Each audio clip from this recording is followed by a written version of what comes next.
Alright, so last time on the Dragons of Stormwreck Isle, you made your way to the Seagrow Caves, where the residents of Dragon's Rest traded with the Myconids there to for their delicious mushrooms. Not the mushroom people themselves, but the mushrooms that they plant. Um, but in the past week or so, the Myconids there have grown a little hostile, and Tarek, the man who cooks the mushrooms and goes down there to trade, was like ran off, and so the cloister is without their delicious mushroom soup, but also they fear that the Myconids might be in some kind of danger. This coincides with the visions that Ravi has been having from her nature god about mushrooms being in jeopardy and on fire and suffocating and all that good stuff. So in the morning, so the next morning when you awake on a Dragon's Rest, you borrow Tarek's rowboat and you set sail to the Seagrow Caves to see kind of what's up. Along the way, along a small beach, you ran across some cultists about to sacrifice a pseudo-dragon, a tiny little dragon-like creature, to satisfy some sort of evil god or something, hoping to grant them power. But you're able to foil them, and after giving the little dragon a little bit of rations, it flew away happy. A few hours later, you arrived at Seagrow Caves, where the entrance was being protected by a giant octopus covered in like mushrooms and fungus and all this delightful stuff. The mushroom seemed to be kind of animating it as if it was dead and it was like giving it life. You defeated the octopus, and we got to the safety of the cave, the quote-unquote safety of the cave. Some of the fungus that the Myconids were farming started to move and attack you.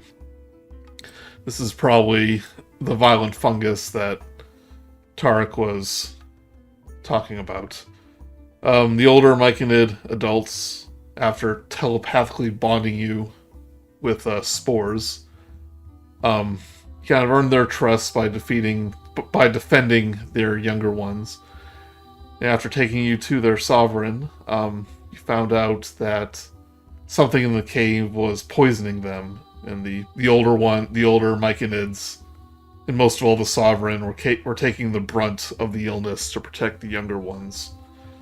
They directed you to a cave that is usually filled with sunlight, but they said that the poison is coming from that area.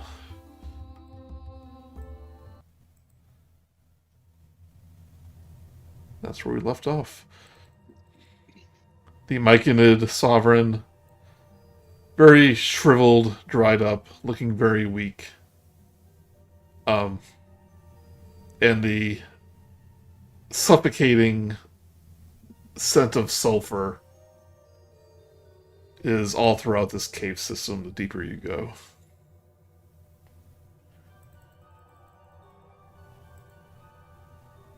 And that's where we'll start.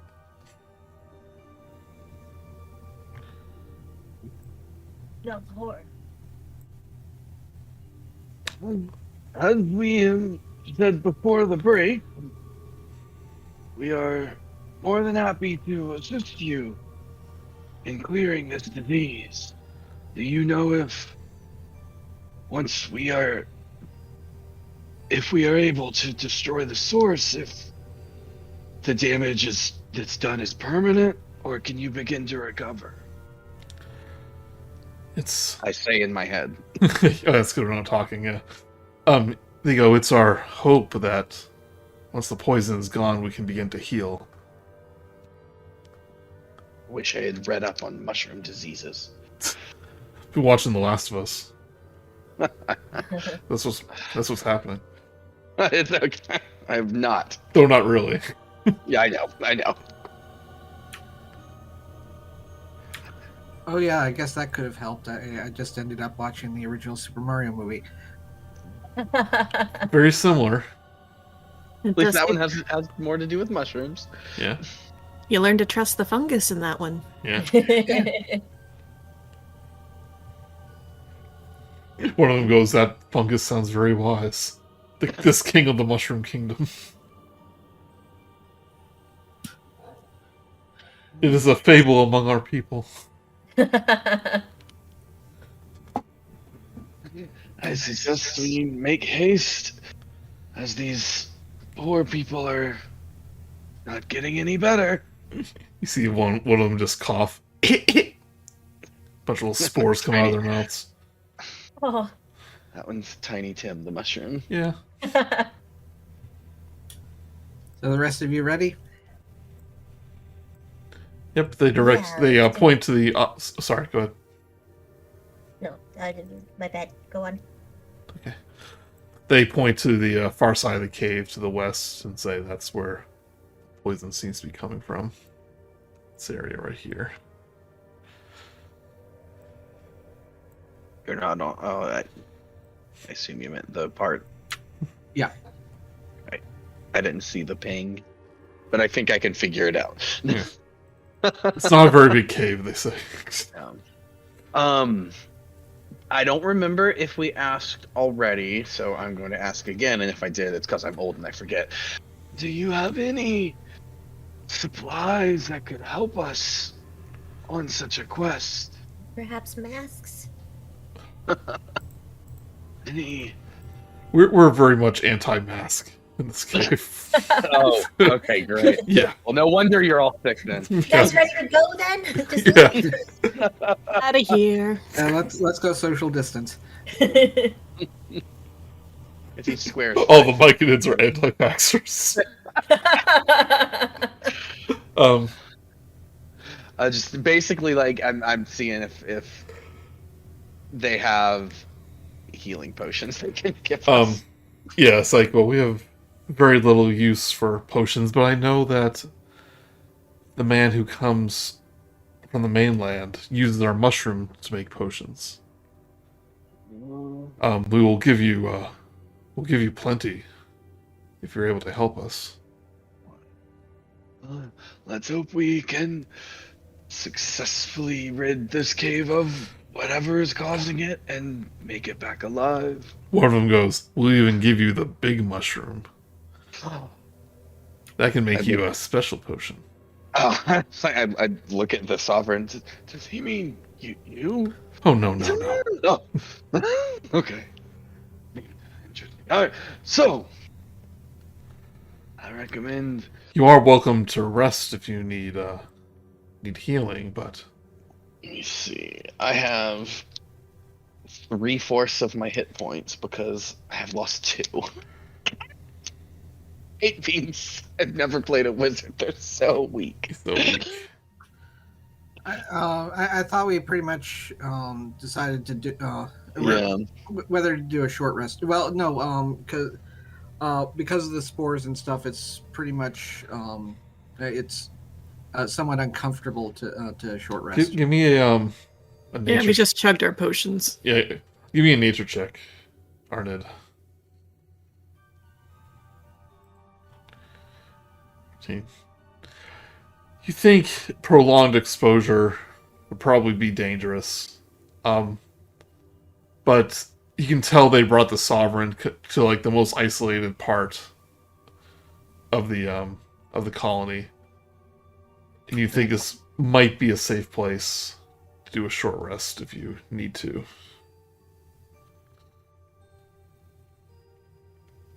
I'm not going to waste a hit die for only 2 HP or a potion. Okay. Yeah. I think that's what I said last week. Mike, it No, sneezes level on one you, is- and you lose 1 hit point. Oh, man. Oh. Okay, half of my health. He doesn't even care.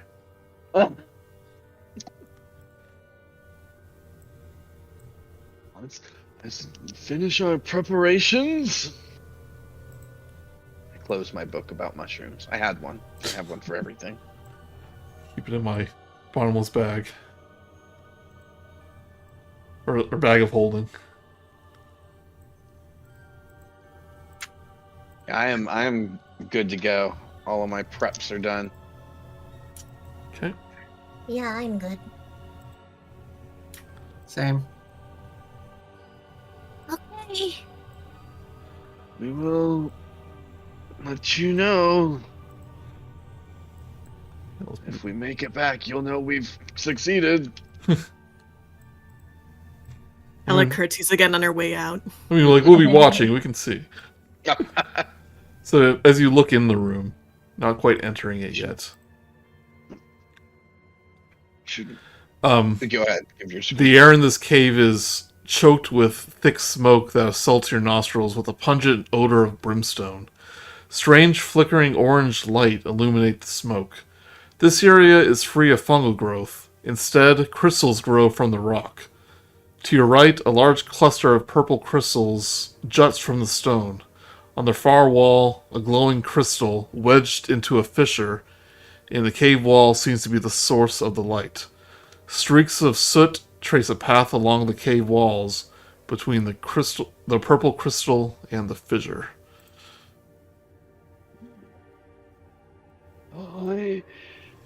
These old bones are quite creaky, so I am not the best for a silent scouting mission. Are any of you, should we consider possibly a recon before heading in? Yeah, my hooves kind of clatter, so I think I'm out. I guess that's me, right? I think you are our resident rogue, correct? Oh, I'm roguish. Roguelite. A roguelite, like Rogue Legacy. Roguelike. I always find having knowledge of a situation tends to be better than not. I would not, for one, turn down any information we can gather before going hog wild, as they say. If you would see what you can see. Silently, of course, we do not wish to alarm any creatures until we're ready. Alright, sneaky time. You got this. I believe in you. Calla sneakies into the mouth of the cave. Yeah, so you can give me a stealth check. See how quiet. Good luck! I yell really loud. Oh no. Where's stealth check? Here we go. It's under skills.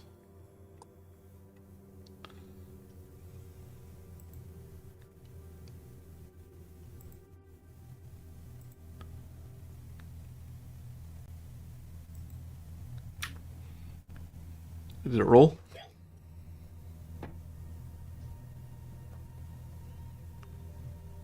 Okay, 7. There we go. Yeah, I'm sorry, my Chrome is being very slow. You kind of tiptoe along the cave of the wall. And you don't get very far where you see like the smoke kind of collecting near the back of this cave. You see 2 dragon-like forms kind of come out of the mist. And they start kind of flying around, and as you get a look at them, they almost literally look like smoke in the shape of dragons. They start kind of gliding around, not taking any notice of you. So far, so good.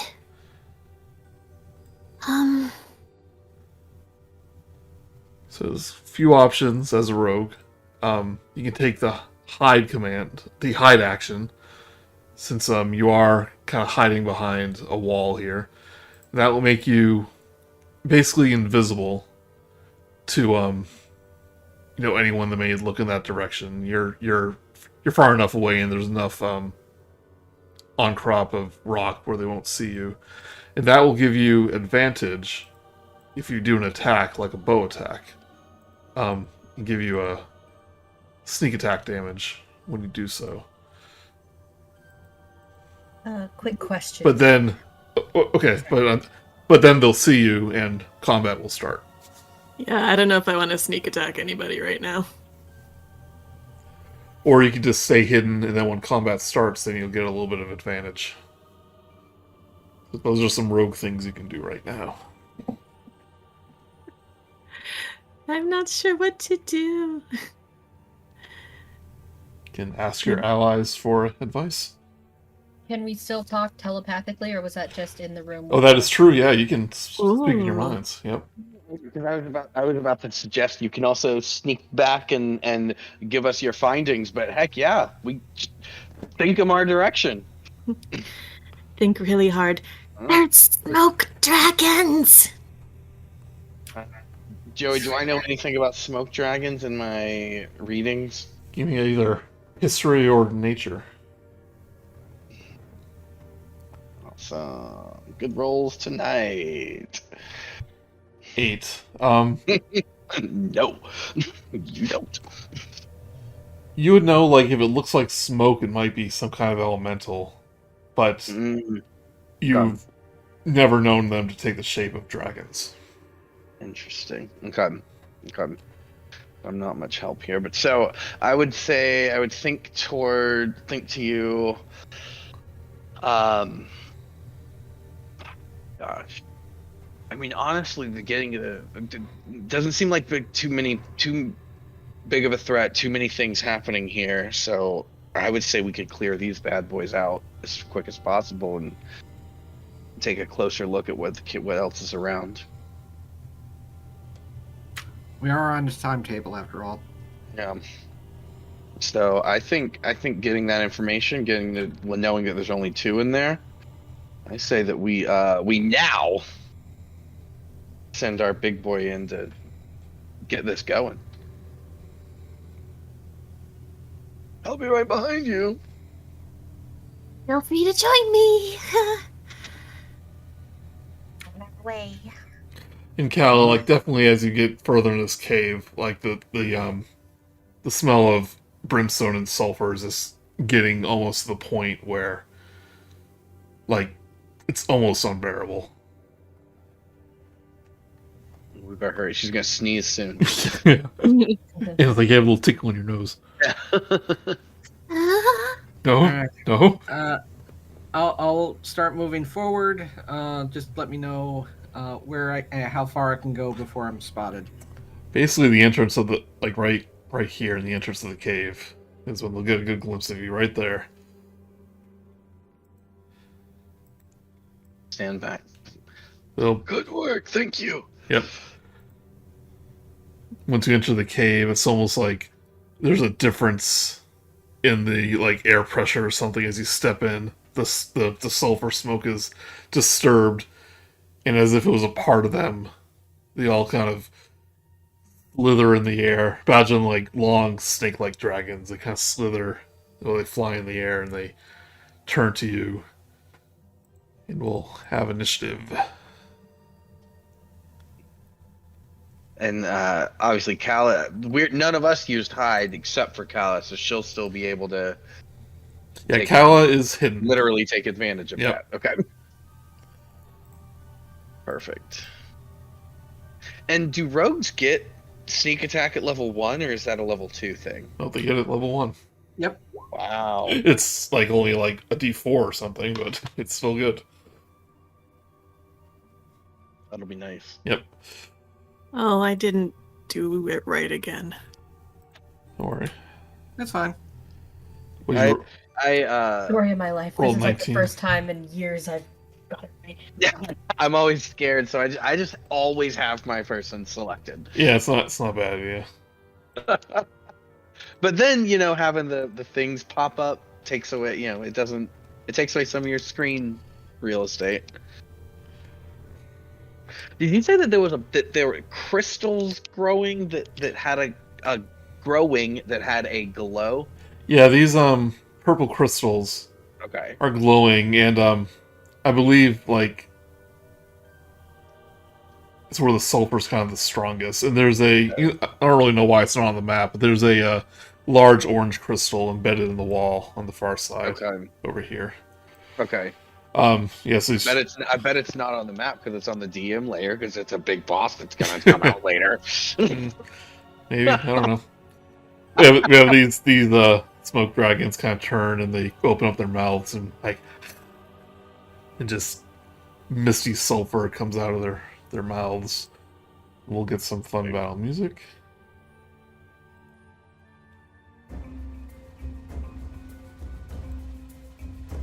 So these are no kind of official dragon that I can place. They're something possibly taking the form of a dragon. They're not physical. They're not They're made of smoke. as much as smoke is physical, yeah. Okay, got it. Would I even be able to hurt them? That's one Let's of the see. things I'm thinking about. But hey, at level 1, nothing's gonna be immune to physical damage. I'll give you a little behind the scenes. There was no official art of these things. So I just put in smoke dragon and Google and see what I got. Well, I like it. Yeah. So it's not like it's literally just smoke. It's like very smoke-like, I should say. Okay. But Calla, since you are hidden, you get advantage on your attack. So that means, what is it? You hold down Control, Shift. hold down Shift when you attack, and you should see a little plus sign, and that means you roll twice for your attack. If when you hold down shift it doesn't change to a plus sign, click somewhere to give that browser window focus. Okay, no, I see it. Thank you. You're welcome. Alright, I guess we're doing this.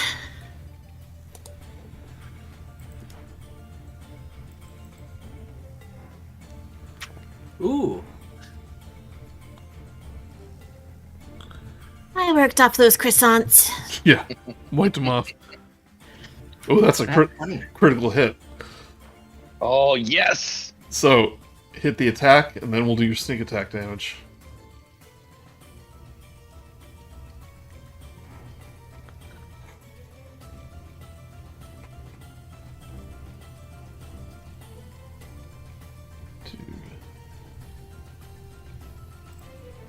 That's 10 damage. Well, shouldn't that also then get to do another d6 for the damage? Yeah, so roll a d6. I don't know why it didn't crit. And another d6 for sneak attack? Yep. Okay. Let's roll 2d6. Should I do that on the roll 20? Or Either one. Either way. Whenever I have to roll a single command like that, I do find it quicker in roll 20. Okay. Nice. 6. Roll Ding! one more d6. Yeah, you oh, get, one more. Yeah, you lucked out. This is good. 4. wow. 20 damage. So, Yeah, I'll just sit back and not quite dead, but you caught this fume drake unaware. And it does hit something physical when it hits it, but then immediately kind of falls to the ground as it kind of turns to smoke and reforms. Well done. Alright, ready. You smoked it. That was awesome. But you are no longer hidden. Okay. Although you And can... don't forget, Oh, never mind. Good. you can move if you wanted to. You don't have to stay where you are Yeah. there. Because your combat turn always consists of movement, optional movement, and an optional action. So your movement doesn't get taken up by your action. I think I'm good for now. Yeah, it's... You seem to be pretty well covered. So I think next level you'll be able to take a bonus action to hide again if you want to. Ooh. But for now you can't. You're level 1. Got it. Yep. But soon. I'm a baby. Alright, Revi. How's the morning?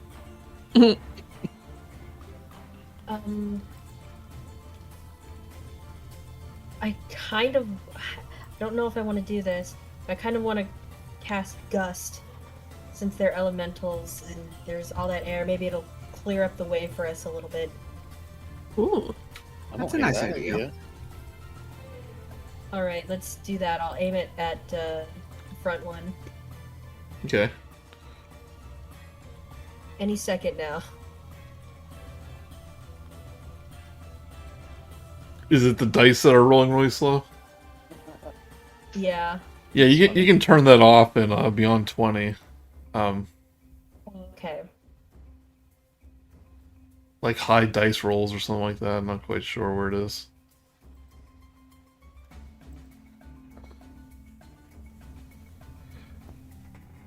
Right. Okay. Is that a 30-foot cone? Or is that just the range? Within range. Yeah, you see within range. It's 30 feet. I believe I didn't even check. I'm sorry. Yeah. I'm the worst. Well, it says 30 feet. I'm just wondering what it is. It's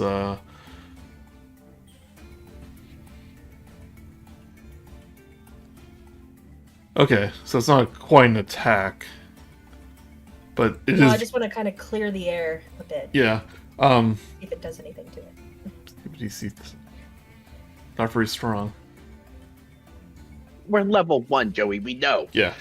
So normally this gust probably wouldn't hurt creatures like this, but this thing is so low on health, so made of smoke that it tries to resist the gust, and it just fades away, kind of gets absorbed into all the sulfur in the room. But then all of a sudden, the sulfur begins to like compact in on itself, and then explodes. Oh, Oh. Not enough Oh, to hurt you. You're too far away, but the area around it does explode. But you know they can do that.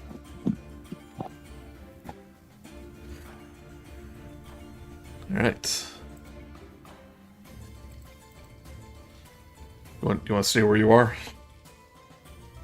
I'll move Okay. back here.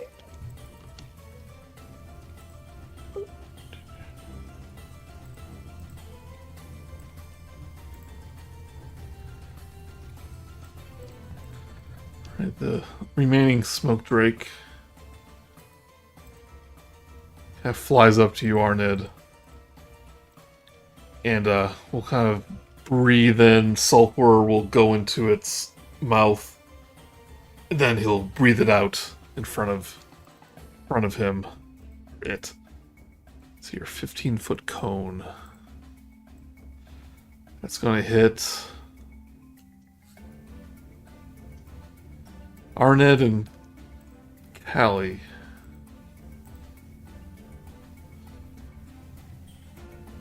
Calla, sorry. So Okay. Arnid and Calla want you to make a dexterity saving throw as you try to avoid this gust. Nope.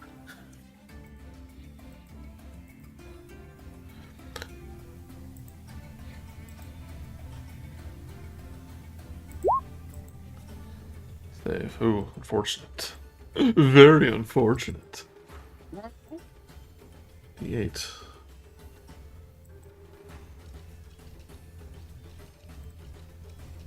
Ooh, you each will take 7.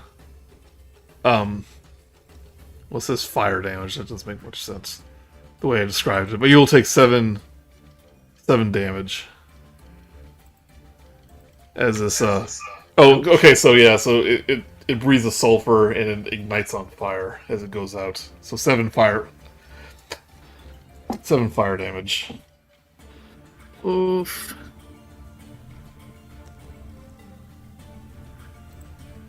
Right, Weylund. Alright. Weylund is going to Go and melee it. with my dagger. That's all I got. I will say you notice that the fire kind of came from within it. Um, So it was almost like a part of it. that's Interesting. I think I'm going to come into. I can move up to 30. I can move 30. Oh no, I want to stay where I am. I'm going to move back a little, and I'm going to try to firebolt it. Okay. For a 13. Right, it does hit the smoke dragon, Awesome. but the fire absorbs into the body. Ah. I was trying to give you a hint. I know you were, but since I didn't have much else to Yep. do, I thought I'd at least try. Yeah, so unfortunately, it's kind of Now we know. gets absorbed for into sure. it. Yep. Now we know with 100% certainty, okay? Right, Arnid.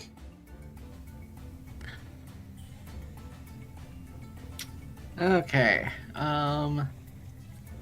I do not want to get directly beside that thing, though I am going to go a little bit down to try to lure it away from attacking the others. And that kind of fire didn't work, so let's try this instead. I'm going to cast Sacred Flame. Right. DC 12 deck save. 17. Ah. Okay. Worth a shot.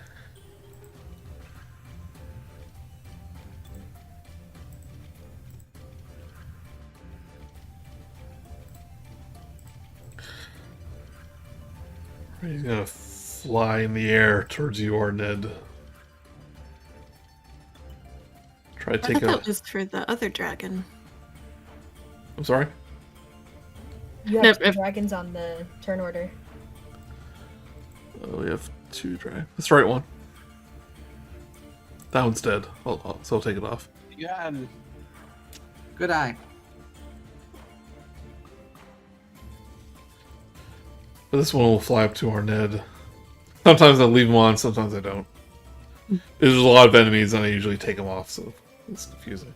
But it will attempt to take a bite out of Arnid. 14. We'll miss. Much like smoke, it missed. Yep. Boo! I love it. Alright, Calla. All right. Calla stands there a little shakily, a little crispily. Takes aim.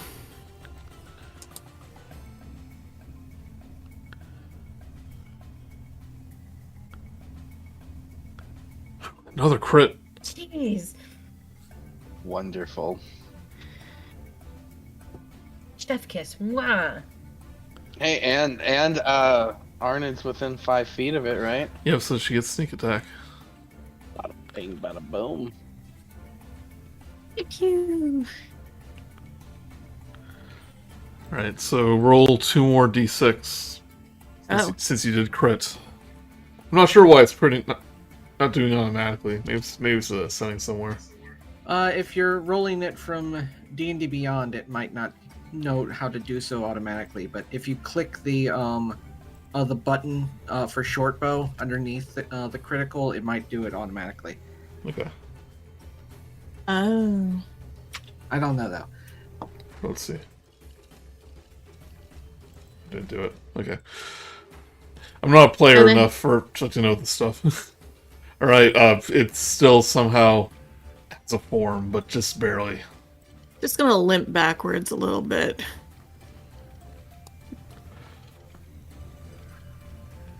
Revi will move till she can see it, and since it worked with the last one,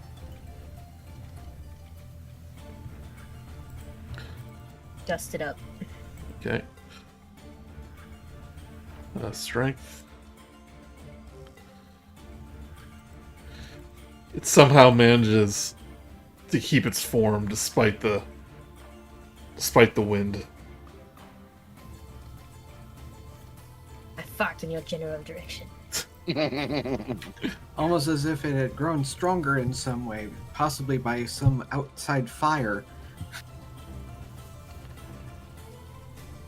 But yeah, that's my turn. Evil, you say. Yes, it's more solid now since it absorbs the thing. Okay, do you want to move? Yeah, I'll move back over. Yeah. Now you're all afraid of the room.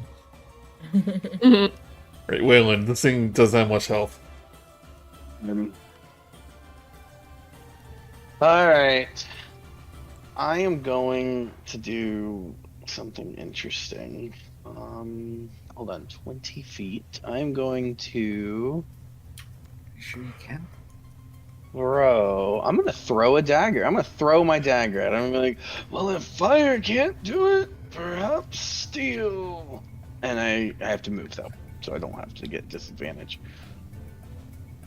I don't want to get close to it because I don't care how little health it has. It's gonna kill me. Okay, so I am within 20 feet. So I am attempting to throw a dagger for 23. Nice. Apparently, I spent a Ooh. lot of time practicing that. It does hit. It's Or- like magic missiles, but with knives. Grandpa's got skills. We call these practical effects. Right. And hit him for 6. Alright, the dagger like embeds in this smoke drake's stomach. And it's like but it starts to kind of expand, like it's being Get over there, Arnid! filled up with fumes. And Arnid, I want you to make a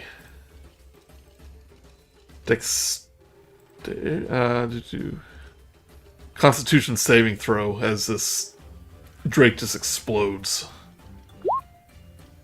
Nat 20. You're good. Mm. You're able to block it with your shield, no problem. And just hunkers down behind it. Right. But it just gets absorbed in the smoke around the room. Da, da, da, da, da, da, da.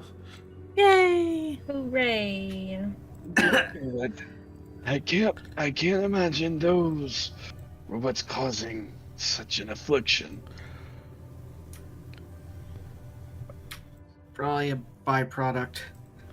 Let's find the source before more of those things form. I'd like to look closer at the. Okay, so you said the orange thing is over here, and the Yeah. stinky purple is in the north. Yeah, and you can tell in the purple one, you take a closer look, this is where the fumes seem to be coming from. It's like it's very visible.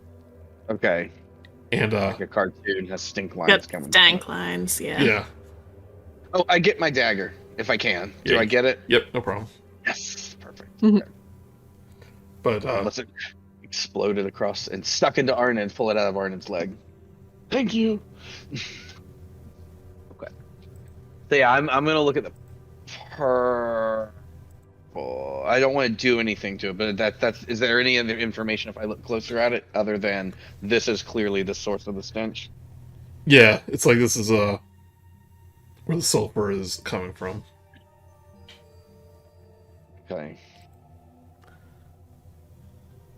Well, before I do anything, I kind of want to. Well, give me Okay. give me a investigation if you're actually looking at it. I am. Ooh. Oh, jeez, guys. Hey. It's lulling us into a false sense of hope. Yeah. Yeah. You kind of put your finger up your nose. You kind of look at, and even though like obviously this is obviously the source of the poison, this looks very natural. Like, doesn't look recent, doesn't look new. Okay. This seems to be something that's just reaching down to the like probably to somewhere deep below the island, where perhaps there's some volcanic activity. Can I Got him. cast? So proud. Sorry. No, go ahead. Go ahead. Detect magic. You can.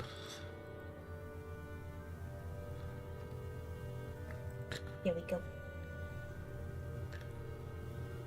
So nothing in this room is magical, but I would say that the orange crystal doesn't seem natural to the cave. Like it's giving off some sort of elemental properties to it. The orange crystal is. Gotcha. And me, I'm magical. And Weylund, give me another history check. Since you're so smart. Meh. 12. Not as smart. You don't know, but you might. It's like you kind of get. You wonder. It's like, oh, volcanic activity under the island, and maybe we should ask Revi about it, or look this up in the library. Might be interesting. Okay. That'll be something we discuss. Okay. Thank you. I do want to take.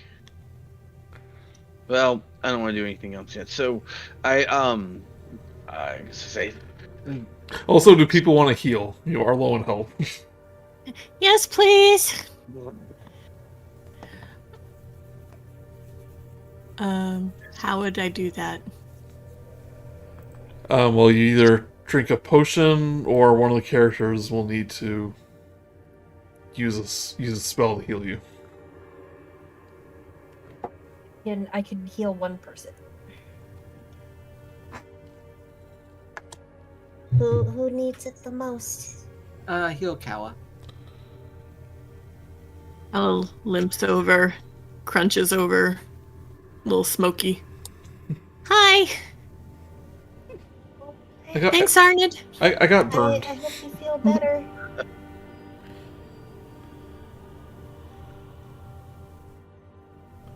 How many spell slots do you got, Ravi? That's my last one. Last one, okay. That's why I could only do one. In Arnid, you don't have any left? Nope, I'm out. Okay. I used them all on the octopus. So, Calla, you can heal for 6. Revi, come take a look at this. I call you over. Yeah. It seems as if this crystal was meant part of the cave. However, I can sense that it is touching some sort of activity, possibly volcanic, deep into the island. Is there anything I can surmise from that? Only that there might be volcanic activity underneath the island, which Okay. which wouldn't be too unusual.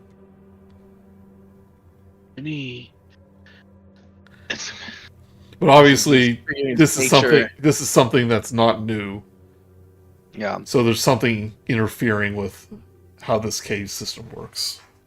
Does this seem like the natural order of things here?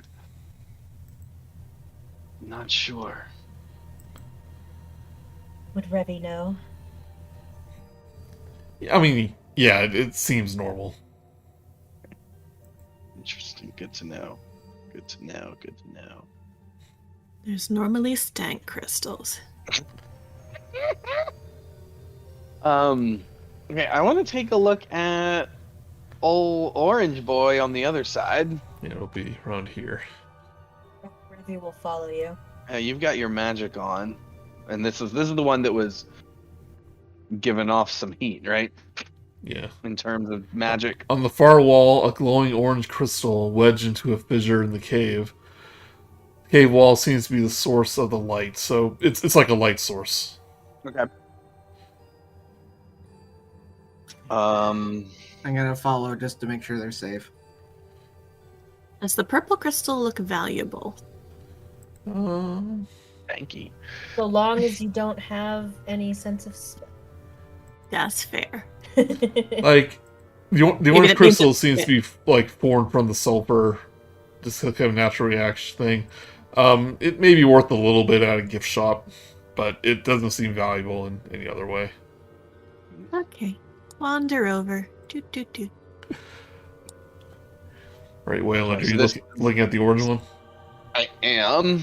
Right, give me investigation. Come on, critical. Hey, 1 below critical. Jeez. You guys are I'm rolling real good at great. looking at I stuff. thought your eyesight would be horrible. Ah. Okay, so first thing, one that high. The fact that it's glowing doesn't seem to be it doesn't seem like the crystal's glowing. It looks like whatever's behind it is glowing. Ooh. Okay. And we'll say with something that high, when you get close to examine, you hear just the slightest beat, like a. Ooh. Oh no. Part of the world. Well, I want to know what's behind it. I'm going to use my dagger to pry it out if I can. That's Okay. what I've decided I'm doing. And I said it. And I'm not going to take any precautions. I'm just doing it. Okay, you can try to take your knife and wedge it out. Yep. You can give me a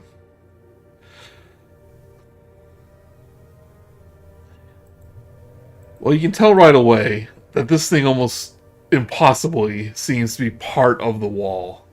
Ooh. And like you actually can't find anywhere to wedge it in. It's like even though this crystal looks like it's been wedged in there, Uh-huh. it looks like it's just a part of the rock. That's cool. So that it straight up does not work because there is nowhere Yeah. to try to get a grip. That makes sense. I'm trying to do a new thing where if you can't do something, then you're not going to roll Yep. for it. Yep. I like that. Yeah, that's I remember reading something that was like, yeah, everything has a DC check, but sometimes the DC is like 100 because it's Yeah. impossible. I have a Um, crowbar. Would that help? You may think you may have to get a little more violent with it. Well, so which of the we have 2 crystals here that need something doing. Which one should we should we focus Is on? that Calla who says I have a crowbar? Yeah. It's funny. It's like Weylund's like, maybe you need something a little more strong, and Calla just goes, I have a crowbar, and comes walking up. You can definitely give it. I do tell. I say. I point out the beating that I'm hearing. Maybe if I can tell everyone about it, they can hear it too. And I point out what I saw with how the glow seems to be coming from behind it, so that everyone knows why I'm doing what I'm doing. The Myconids did say that sunlight used to flood this cave, this part of the cave. That's why they didn't come here. Oh, I remember. Oh, I see. Okay. Though this might be the source of the sunlight being blocked. Does sunlight have a heartbeat? Not in any books, maybe in the fairy tales, but none of the factual accounts that I have come across mention sunlight with a heartbeat.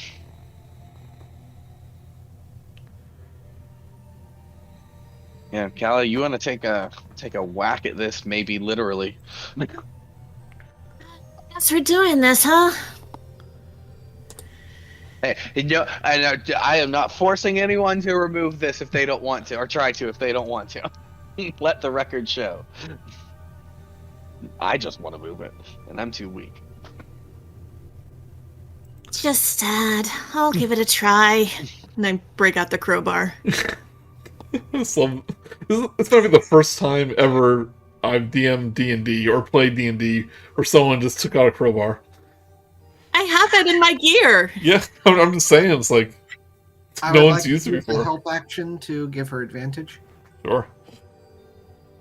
This it's normally a D20. Okay, my tab is stuck, so give me a moment. There we go. D20. It's still loading. I'm so sorry. I think Bun showed how you can disable the dice If the dice No, is... it wasn't that. I'm switching back and forth between tabs, and the lag is crazy. Okay. There we go. Ooh. 3. You do give a good whack. But, maybe you see another good hit, and Arnid goes, it's like, here, let me help you out with that. Yeah, let's the strong boy do it. So he takes out his mace and crowbar and mace it at the same time. And I rolled d20 again? Nope. Nope. Okay. Two hits is good enough, especially with Arnid behind you. And you do it, and the crystal shatters, and 2 chunks of obsidian, a rounded obsidian, fall to the ground, and this little withering mass of almost like fire kind of falls to the ground. And after a moment, it will rear its head, and this snake-like elemental gets bearing of its surroundings, Oh boy. and then sees you and lets out a hiss. But immediately, as this thing hatches, the sunlight starts to pour back into the cavern, Disintegrating it. Right? killing Yeah. all the fire. No, I'm gonna roll for initiative again. Ow. Click your token, Calla. I had to switch back the tab, so it's taken forever. Oh man, our rolls are garbage. What happened to all the good ones? Oh, you use it all on, like, Oh no. investigation checks. Yeah. Hey, I know it's really important. Hey, Calla. I know I rolled.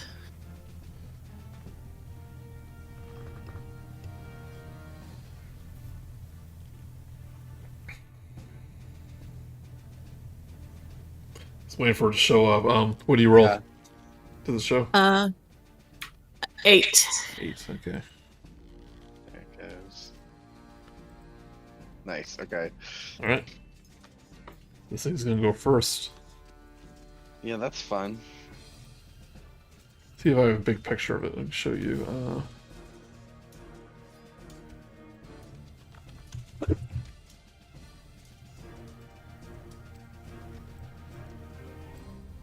This is what you see here.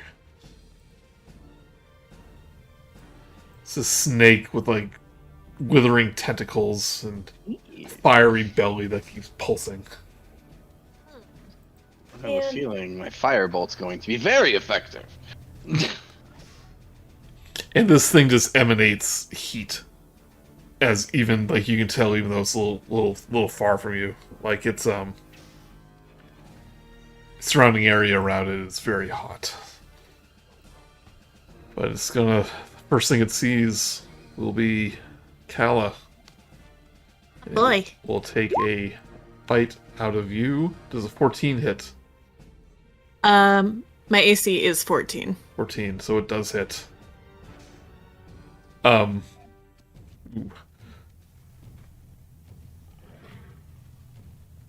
So you'll take 3 piercing damage. Okay.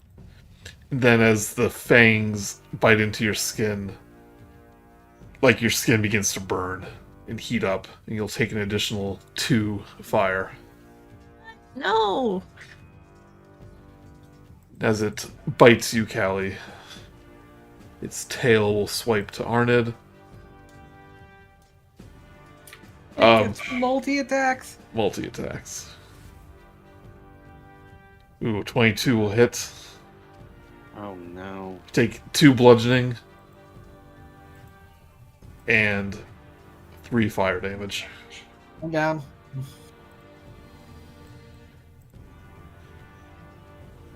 As you're kind of like, it's like, you see it bite Callie and you're like concerned, but just that moment of distraction, its tail hits Arnid, who did not want to heal himself. Didn't have the option. Already used my healing potion. That's true. And it's after the hit, it's pretty obvious he was basically faking being perfectly okay. You were holding you were hiding the wound on your side like the classic movie trope. Uh-huh. Arnid, you stupid tough dragon. Alright, so Arnid falls to the ground. Oh So when we have a character down, they make death saving throws. Meaning they roll a d20. If they roll above a 10, then they get a success. If they roll below a 10, then it's a failure. If they get 3 failures, they die. Like for good. If they get 3 successes, then they're stabilized, they get back up. If they roll a 20, then they automatically get back up. And they go Super Saiyan. Yeah, then they're immortal.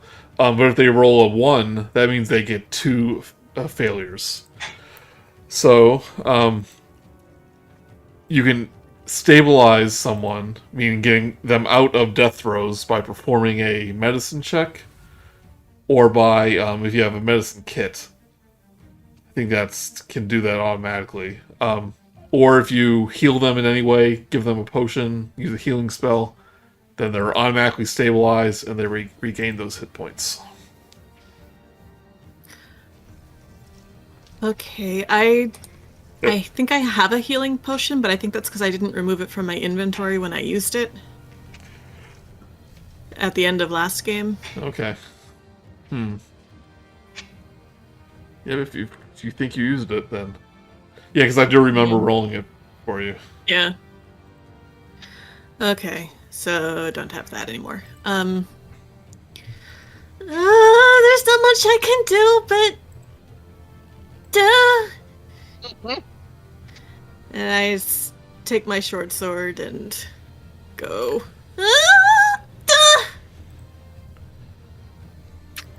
Am I still technically within 5 feet?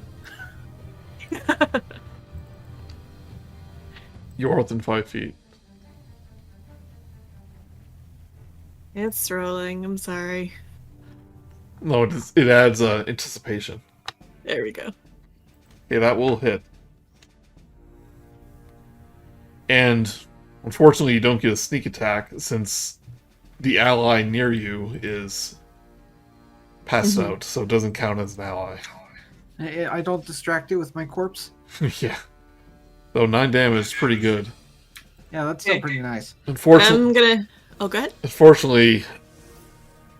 Well, give one more attack. If that's what you're going to do. No, I was gonna get out of there and hide behind Arnid.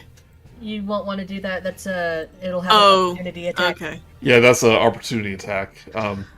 Rogues can... Yeah, rogues can do that at a higher level, not a level 1. So you can give it a bonus attack with your dagger. With my dagger? Okay. Yeah, offhand. Okay, do I just do the regular dagger roll? Further down, there should be a bonus attack, and then say... Oh, there it is. Dagger. Thank you. Yeah. Yeah.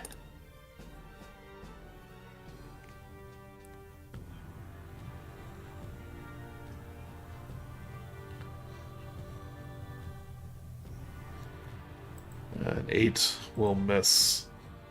So, you stab it with your short sword, and the metal begins to heat up, and bits of like red hot blood just starts to seep out, and it actually burns you when you do that. Oh, man. So, you will take... I'm sorry. Okay, it may not be that It's bad. going to be a short campaign. Yeah. Okay, good. You take 1 fire damage Okay. as the heated body, as you get close to it, the heat of the body is just a little bit too much. Then you pull out your sword really fast, and you're like, oh, that hurt.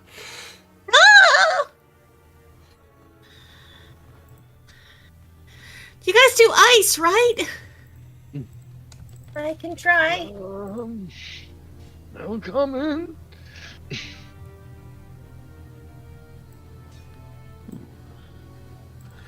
Right, Weylund. Okay, so I want to be able.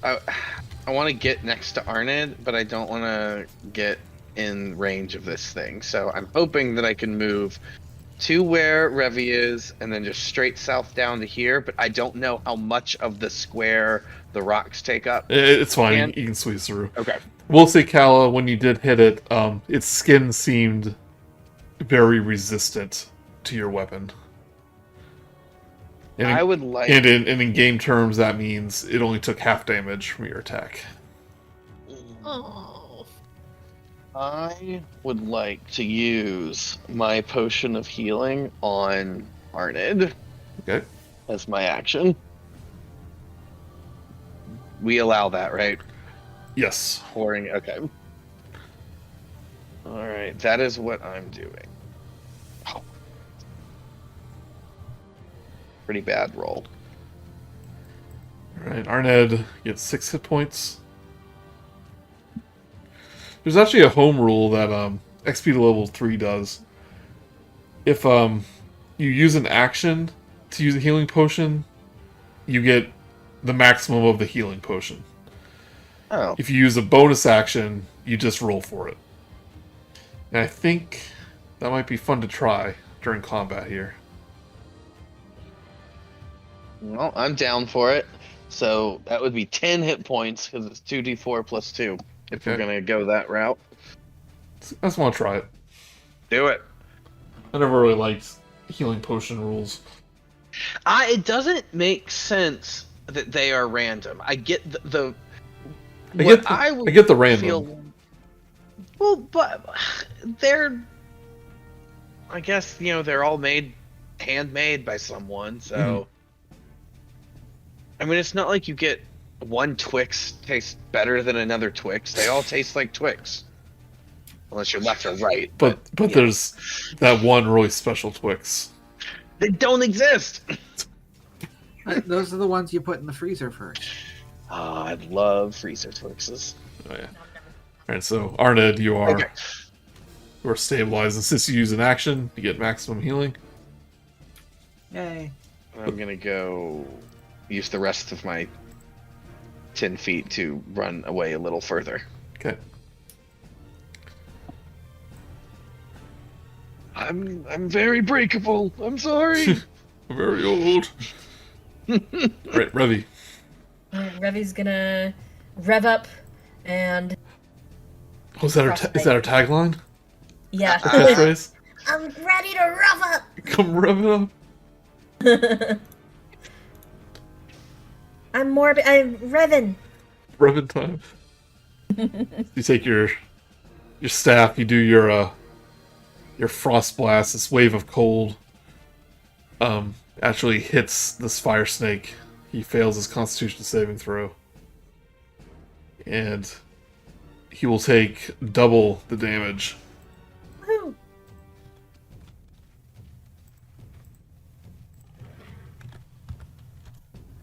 Right, he is looking hurt. Alright, that is my turn. Right, Arnid. And as he's distracted by that, Arnid gets up. I just slowly rises up from being downed, and inhales and screams out a breath of cold. Alright, you're a silver dragon, yeah. Yep. DC 12 for Dex saving throw. Rolls a 6. Okay. And Yeah, 3. He takes twice that. But his body is getting rigid. The molten joints of his body is getting harder to move. But after being hit by these 2 breath attacks. Or these 2 ice attacks.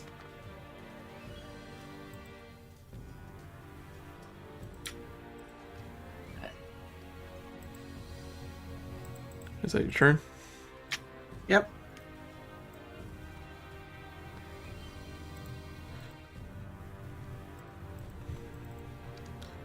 Unfortunately, it's going to attack the two things it sees, so again, it's going to take a bite out of Calla.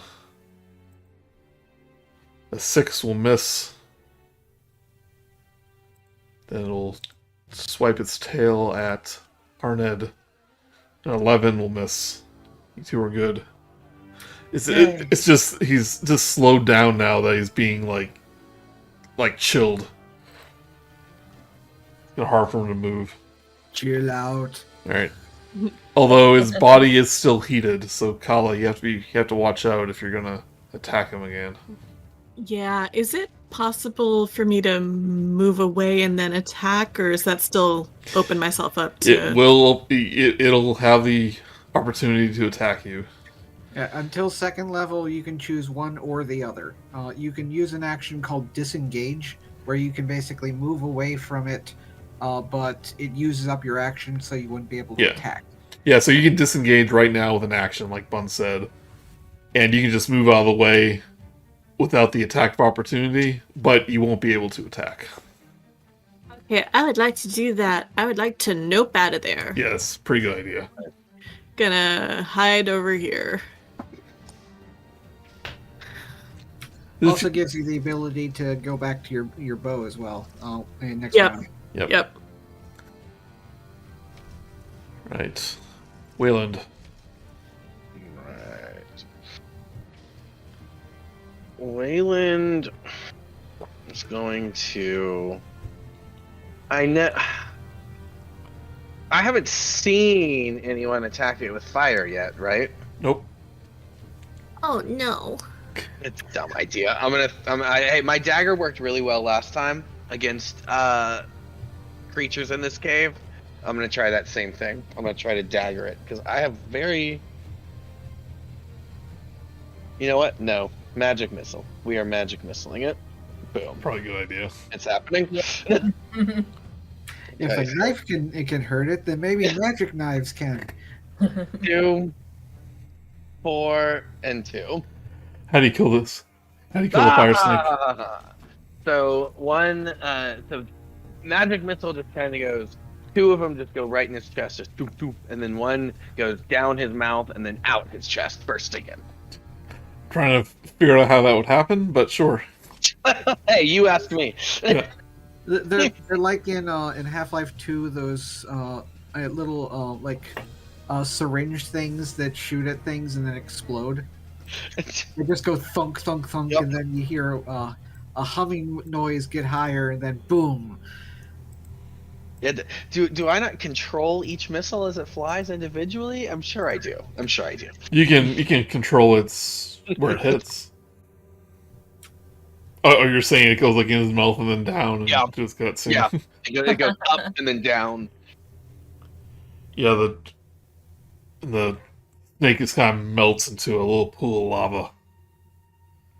The ground below, and almost immediately after this fire snake dies, you can see the smoke, the sulfur, just start to exit through the tunnel where the sunlight is. And after a moment, it's much less suffocating in there. Oh, so the thing becoming sulfurous may not have been the actual problem. That might have been there for a while. It's possibly the hole getting clogged that made this was like a natural vent. Okay. But the question is, what caused the crystal to go there? That is the question. That's what I'm asking you. Well, you tell me. I might firebolt the crystal and we'll see what happens. Make something up. I don't care. Oh, volcanic activity. No, it's not it. Sorry. Oh, crap. Kind of. I don't know. A wizard did it. Not me. Another wizard. Right. Is the heartbeat still there? Oh, that's a good The heartbeat is now a puddle on the floor. Okay, figured. Just wanted to make sure. And you take a Wasn't look like- at what fell to the ground, like when the crystal shattered, what was inside. And it's definitely a obsidian eggshell that this thing hatched from. Might be worth a little money. Calla limps over and takes a look. Yeah, you count about 25 chunks of this eggshell on the ground, and you would know that obsidian is worth a little bit of money. You think you've got about 250 gold pieces worth of obsidian. Wow. Oh. Guess we could share. Unless you don't want it. I want it. Would like to share. So I normally kind of have a group inventory for gold. Forgot to add it for this game, but I'll do it real quick. Since like divvying up gold on the spot's a little time consuming, we just usually put it in a pretend bank, and then we can worry about divvying it up later. So I'll do that here. Alright. How's the air in here? Is it like chilling out at all? Oh yeah, it's now that the vent is open, this room is getting much better. Hooray. Is that it? What, that was making them sick? Could be. I mean, if you were in a closed off space with, poison everywhere. I mean, they basically are getting carbon. Are what's when you have a gas leak? Carbon Yeah, monoxide? carbon monoxide. That's it. Yeah, they were basically had carbon monoxide poisoning. Yep. I don't know, I'm not a medicine person. I'm just asking. Read a book or two, believe it or not. Big surprise.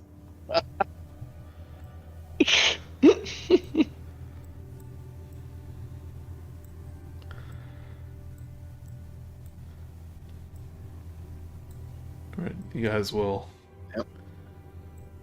go to the central chamber.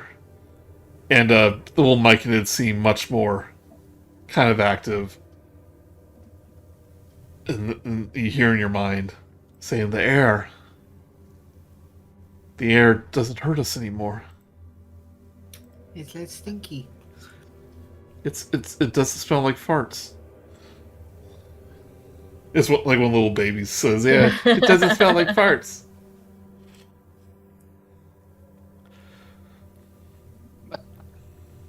Revi lets out a silent one, just, scare. No, I'm just kidding. She does not do that. The silent killer, that shall be your name.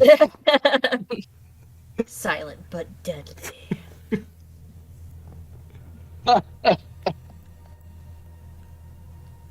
But the sovereign is when you go to meet her, like, even though it's only been a little bit of time, she again goes like, the air is less foul.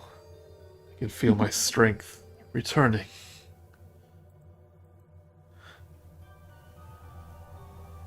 She just says, thank you. Without you, the colony would have perished.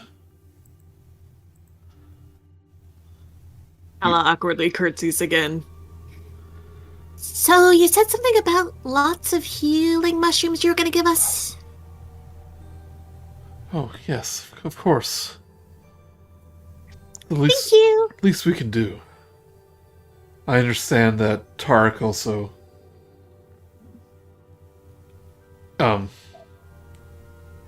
makes a stew out of the mushrooms that is quite delicious.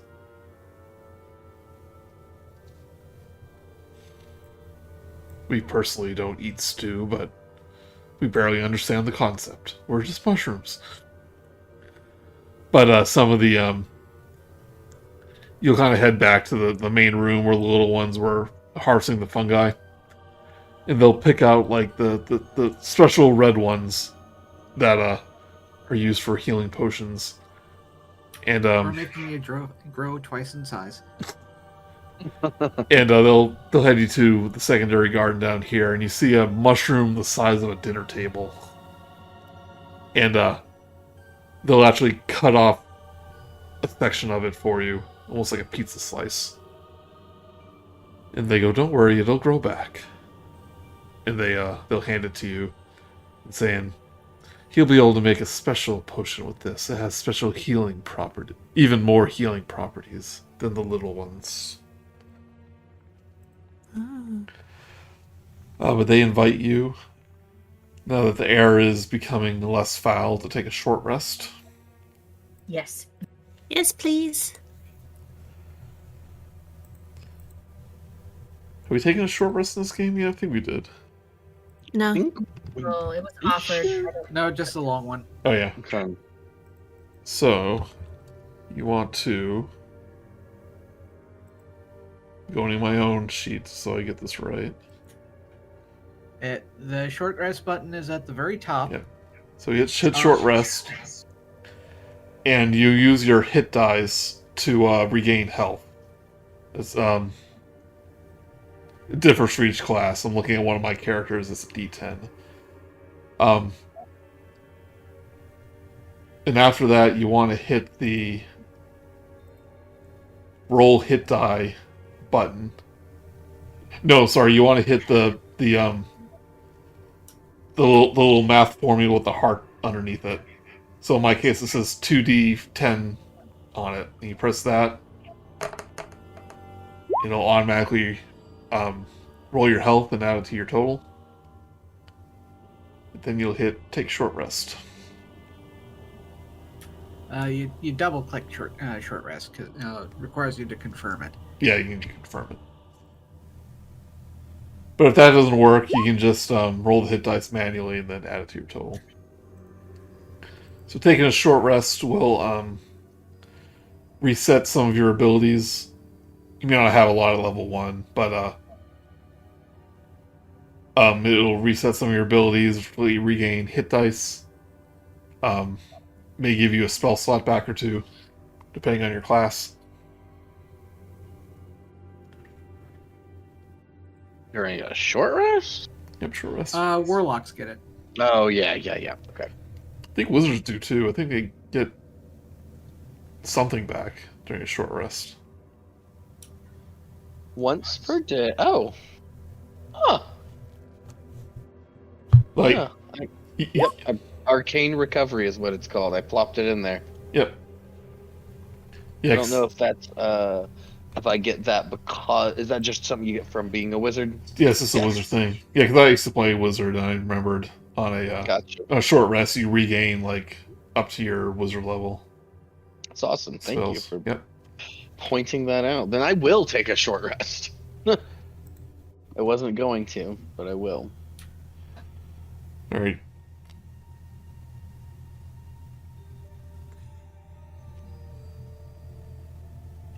Then I might as well roll a hit die. Yeah, and Calla, I see you got a 4 in your hit die, so you can add 4 health if it didn't do it automatically. Mhm.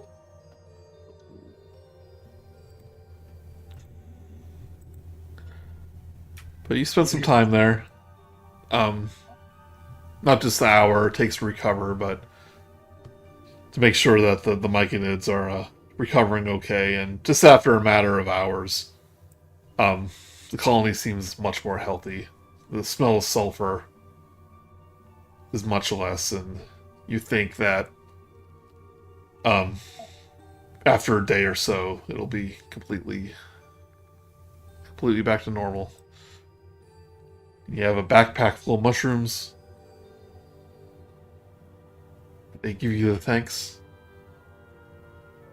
Do we know where the bad mushrooms came from?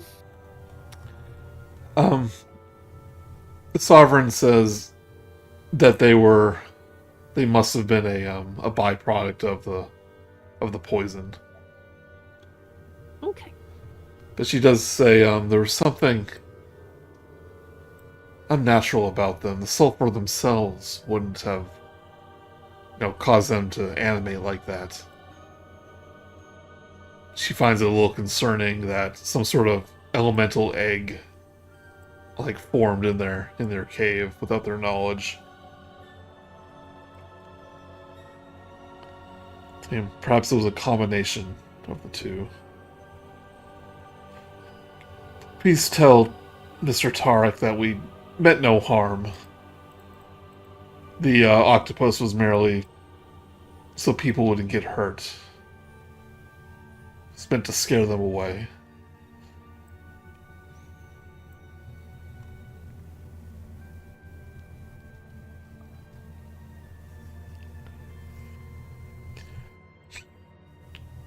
But with that, you return to the rowboat. Some of the Myconids kind of patched up some of the damage that the octopus did. They kind of took some squishy mushroom bits and patched some of the holes. And they said that should last you until you reach home. Mushroom Bondo. Yep. You say your goodbyes.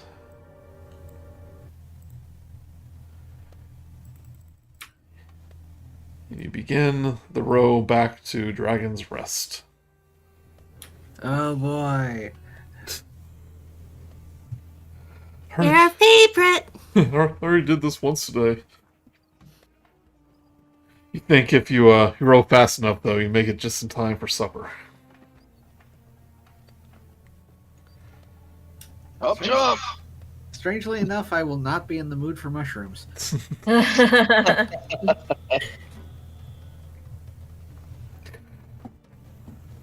Right, so you get back to the beach that you first arrived the day before, and where the rowboat was, and you begin making you make your way down the beach and up the stairway that leads back to Dragon Rest, and out of the corner of your eye, everyone give me just a perception.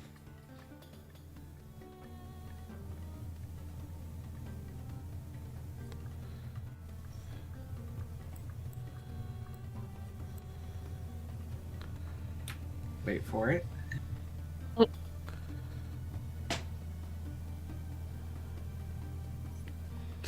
So Weylund and Revi, in the corner of your eye, you see something kind of move in the trees up the path. And you can see the little reddish brown form of the pseudo dragon that you rescued earlier, kind of peeking at you from behind one of the trees, in one of the branches. Aww. It tilts his head, lets Wait out a to little.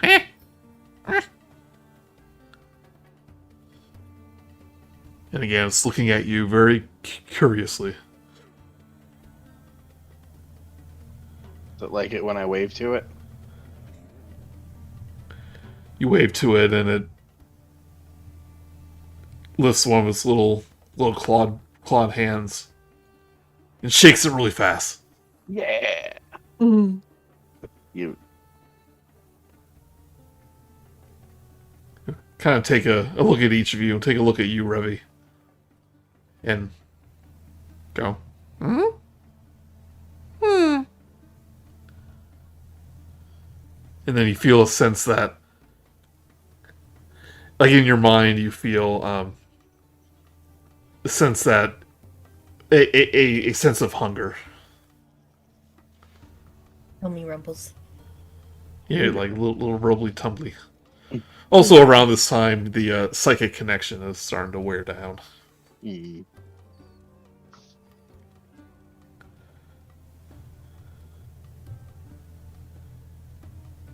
It'll kind of hop down to a lower branch. And just start begging again. I'll dig into my pouch, grab some jerky, offer it up. Looks at the jerky. And kind of sniffs it. And you feel like a in your mind that, like, you, I'm trying to say how to describe this. You it's not rejection, but it's like not what he's in the mood for. Should I offer it some mushrooms? I think I'll do that. Take out a little bit of the mushrooms. Take out a little piece of them. And the little pseudo dragon's eyes just go wide, and he very greedily snatches up the mushrooms. Oh, you gave him the special kind. His eyes dilate. He's like, "Whoa!" No, he just gobbles this up. It's like candy to him. She just giggles at the sight. He opens up his mouth again. She'll pass him a few more. He just gobbles that one up. And, like, you get in your mind, you feel this, like, sensation of, you know, oh, I'm kind of full, but maybe one more. She'll take out a small one and pass it to him. The last one she's really willing to give. He grabs it with one of his claws, then he kind of looks at it. He, like, then he looks down at his belly, that's kind of bulging at this point. He's like, oh. You know, very slowly take a bite out of it. And then he'll kind of, like, collapse on the tree branch, like he's in, like, a mushroom fever. He's eating too much. But You should try and pet him. Give me an animal handling check.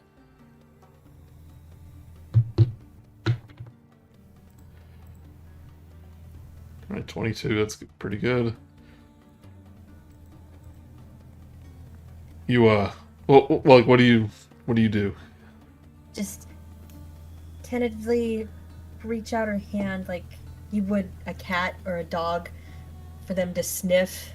Just, you know, wanting to pet, but cautious enough to know not to invade their space without first getting their acceptance. She goes for the belly. Oh, I will go for the belly, yes. Yeah. Well, it's like its head is kind of like you're pulling your hand up to its head a little bit, and it like inches forward a little bit, and it gets a little closer, and it does the How to Train Your Dragon hiccup and Toothless, kind of puts its head into your hand. And begins to purr. That's the noise she makes. She's like, like I've been accepted. That is adorable. And then, after a moment, you hear and it lets out a belch. It lets out a belch. And there's the smell of mushrooms emanates from them. But you do feel like a connection to it as you touched it, and then almost as quickly as it happened, it scurries up the tree, and you can't see it anymore. Aww. You guys see that? That was adorable. It was awesome.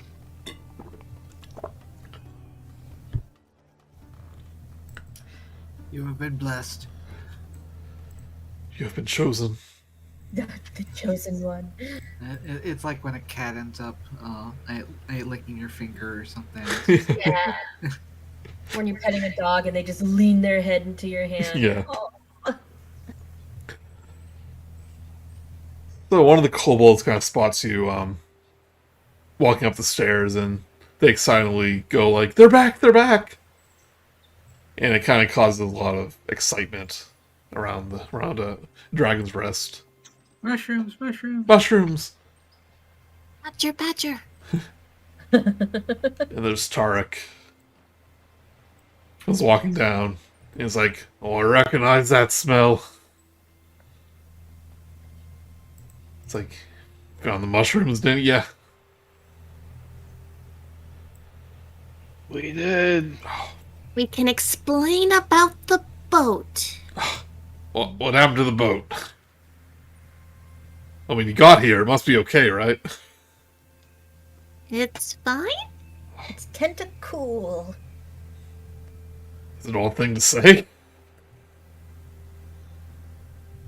Yeah, well, it was kind of an odd happenstance. Don't worry, I'll let Varna take a look at it a little later. She's good at patching things up. She's quite the woodworker and masonry worker around here, you know. But I think we have just enough time to boil these mushrooms. And a little kobold look up expectantly. It's like, oh, that's right, everyone. We have mushroom soup tonight. And they're all like, yay, yay. Oh, like I haven't had mushroom soup in forever. And he will ask Calla, saying, well, since you helped me yesterday, you want to help me prepare? Oh, sure. Like, all right, I'll meet you at the kitchen whenever you're ready. He grabs the bag of mushrooms and he goes, oh, there's some special ones in here. Oh, maybe tonight I'll mix up some potions and elixirs for you with these special ones. That would be amazing. All right, meet me in the kitchen whenever you're ready. He will begin walking back up. Some of the kobolds kind of follow him. But a moment later, I guess your tokens aren't down there. I'll put them down there. But a moment later, from behind the dragon statue, Elder Runara will appear. And she says, welcome back. I see you returned. Hope it wasn't too dangerous.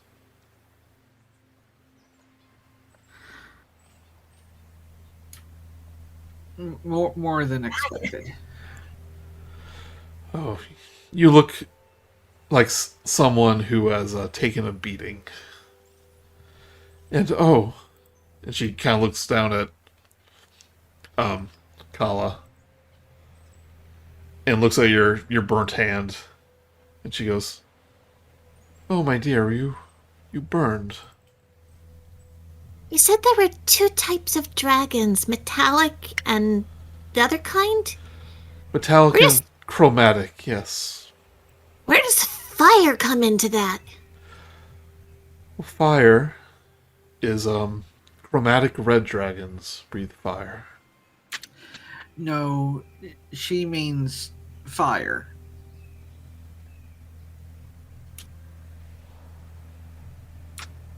I'm not quite sure you're asking that. Not so much a red dragon, but a dragon of fire. A dragon made of fire. Dragons are, corporeal. They're not made of elements. What did you see in the cave?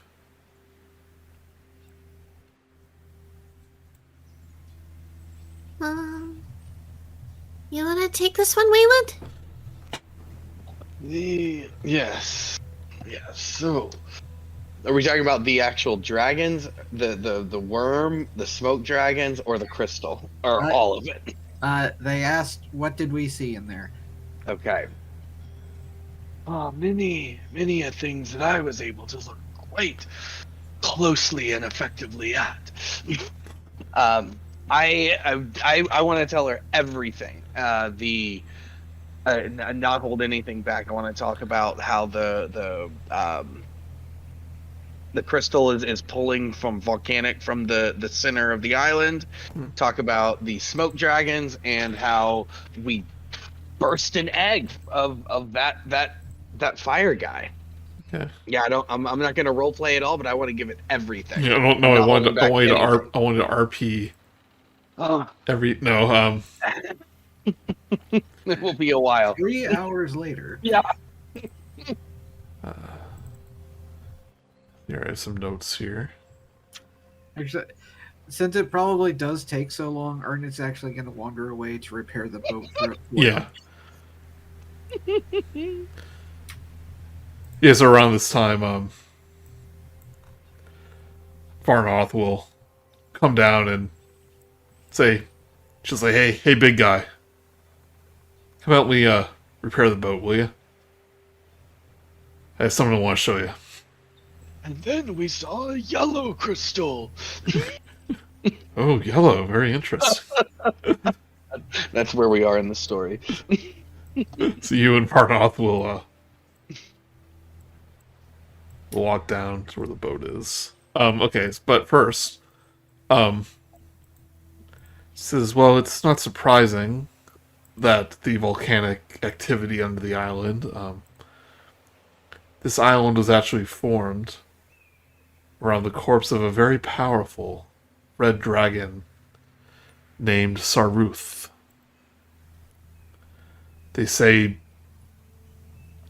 their bodies were so powerful they opened a rift into the elemental plane of fire, which caused a volcano to erupt in the spot, and that's how the island was formed.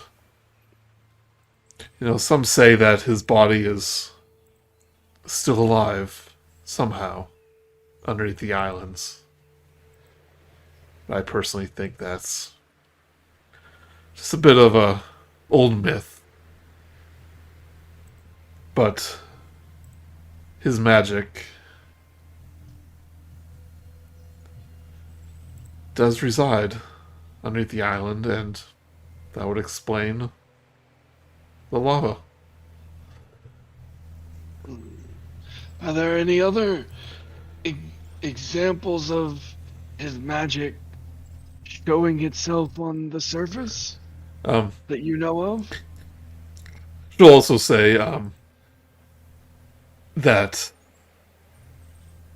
that might be the reason for the elemental egg forming, is the connection to the magic, and once again she kind of wonders if it has to do with the King Killer Star comet enhancing the dragon magic as it gets closer. But she'll say, there's been a number of dragons, of very powerful dragons, that have died on this island.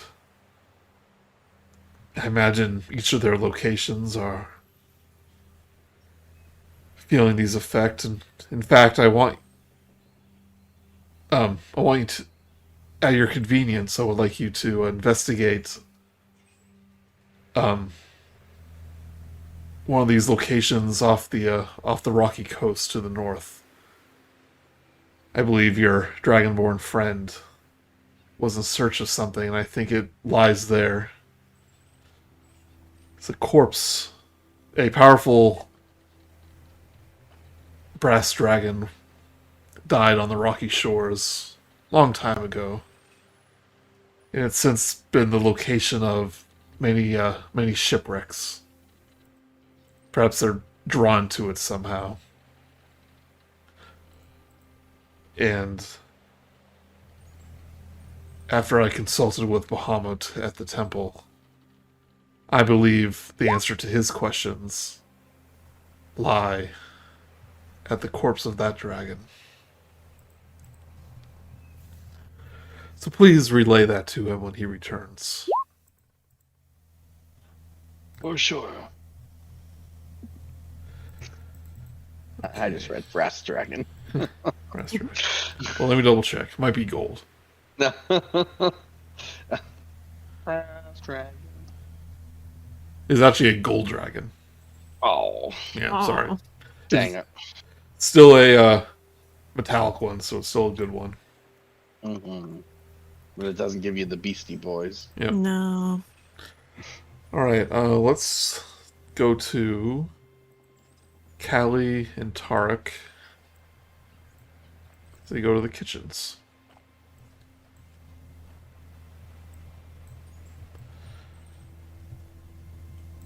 And you kind of have the same ritual as you did the night prior. You help him kind of prepare the mushrooms for the stew. And, Do our fancy bartender tricks. yep, he's very impressed. As he should be. Like, you have a lot of skill with that knife. Very impressed. Oh, I just like to have fun. Don't you like to have fun? Well, I guess in my youth I've had a little bit too much fun, I guess you can say, but I like to take it easy now these days. Okay. You're the boss. I'm not the boss anymore. You're the kitchen boss. Oh, the kitchen boss? Yeah, I'll take that. I like that. Boss of the kitchens! Darn tootin'.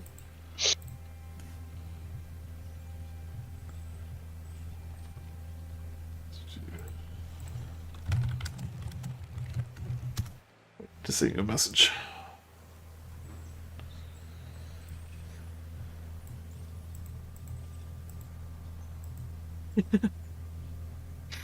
So, I don't know if I asked you this before, but, what brought you here? I mean, everybody's got their reasons. If you don't mind asking. Well, I told you before, I don't really like to bring up my past much. It's not a very happy subject. Well, even if it's not happy, it's still part of who you are. Gotta say, you've got some nice ink going on. And as you say that, his eyes kind of instinctually just start down at his hand as he's like chopping up the mushrooms. And he goes, "You like my tattoos, do you?" Yeah, they're just, unique, but kind of familiar. And as you say the word familiar, he goes, "Any one of those strike your fancy? Perhaps?" Are there any that I see other than the noose? He probably has a variety of tattoos, but that's the one that stood out to you. It's kind of a noose wrapped around his wrist and the rope going up his arm. Well, the rope one seems to be pretty important. It's pretty prominent. Must have meant something to you. That's right. Depending on the person. Could mean a number of things, I suppose. Is Thieves' Cant written or spoken? Both. Yeah, I'm gonna try saying that. Also, it's pretty in Thieves' Cant. Yeah, so Thieves' Cant. I'm guessing you kind of realize this when because you're asking me, is kind of a secret language that like thieves guilds use to communicate to each other. It's so long and convoluted that the average person has a hard time deciphering what it is. But if you know what you're listening for, you know what to take from it. And what do you ask him? What do you say? I was gonna say that it looks pretty in Thieves' Cant, but I Yeah. don't know if that's applicable. Yeah, you can say anything, really. And it's usually nonsensical, like in spy movies, the little catchphrases and stuff like that. yeah. But he'll recognize it as a thieves' cant that he's used in the past. And he goes, "Well, should have seen this coming." He goes, "The Gilded Gallows, right?"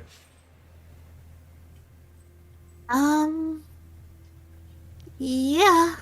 I guess, yeah. Yeah. I mean, I don't guess I know. But yeah. You haven't Gilded quite Gallows. earned your noose yet, have you? I don't know if it's something you earn. Unless it is. I don't know. Well, you kill enough people, then. Oh. Then it is.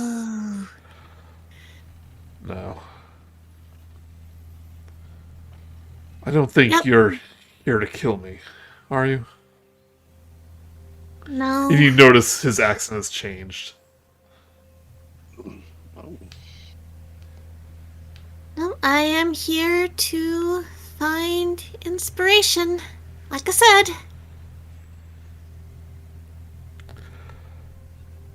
He kind of looks at you curiously. It's like, inspiration. Yeah, I mean, things weren't going the way I wanted them to go, really. And then I heard about this place and all the possibilities it holds. Maybe I will tell you my story. I think I'd like that. And he goes, well, I was very good at my job when I was a much younger man. They sent me on a mission. I didn't ask questions. I just did it. Did some things I'm not proud of. But one thing I am proud of is one day I fell in love. And maybe she was just as bad as me. It's hard to say, but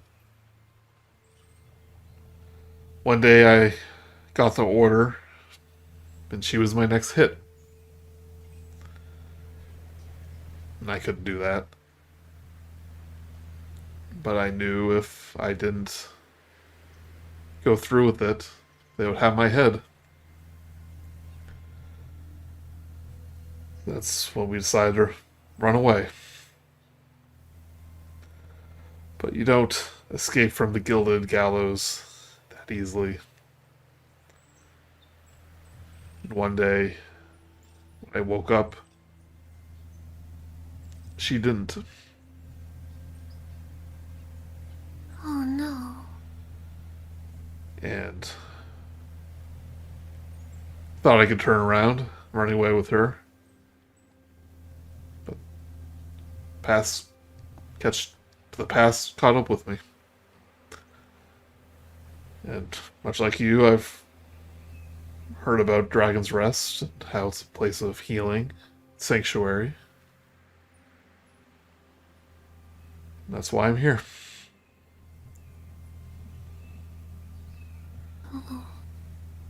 I can see you're young. You might have ended up in the gallows, not under the best of circumstances, but don't let it become your life like it did mine. Oh. You can still change. You can still get out before you have to do the things I've done. Oh. Well, Gallows is almost like a family, you know? But that's terrible. I mean, I imagine I was a lot like you. You know, on the streets, a Neverwinter. Feel like you have no choice. But it may be hard, but you always have a choice. Fortunately, it took the death of my loved one for me to really realize that, but with the help of Elder Runara, I've made peace with it. And I found other joys. Just the fact that I make mushroom stew for these little kobolds, and it brings me so much joy. Just little things like that. Oh. I'm glad you found some peace. I'm sorry to hear your story. I mean, I'm glad to hear your story, but I'm sorry about what happened. I've adopted another personality, you know, the outgoing one. I mean, it's a horrible accent. Why didn't you call me out on it? Be rude. Well, that was a lot, wasn't it? Yeah, I mean, again, just thank you for sharing. Well, listen, I speak for the Elder and everyone else on this island. That you're welcome here as long as you need to. As long as it takes to find yourself. You don't have to go back to Neverwinter. You got the entirety of the world ahead of you. And who knows where it will take you. Yeah, I guess we'll see. Alright, mushrooms. Absolutely. Absolutely, She alright. chucks one over her shoulder into the pot. Thought you were going to say something like you're after some sort of treasure. What? Ah, There's no treasure here except for inspiration, right? friendship, right. Friendship's a treasure. Yeah, but don't bury your friends. Yeah. I might have left a little rumor when I left that I stole a bunch of their gold, but it wasn't true. Well, you know, rumors, they start from something. At that point, the little kobold walks in. He goes, I stole some treasure. It's like, What do you got, you little cutie? what were you listening into my conversation? It's like, I just heard the word treasure. He reaches into a little pocket and he pulls out a copper piece. He goes, saying, I picked this from Elder Runara's pocket. Oh, you're naughty. I'm gonna make my own dragon hoard. He looks at it all happy.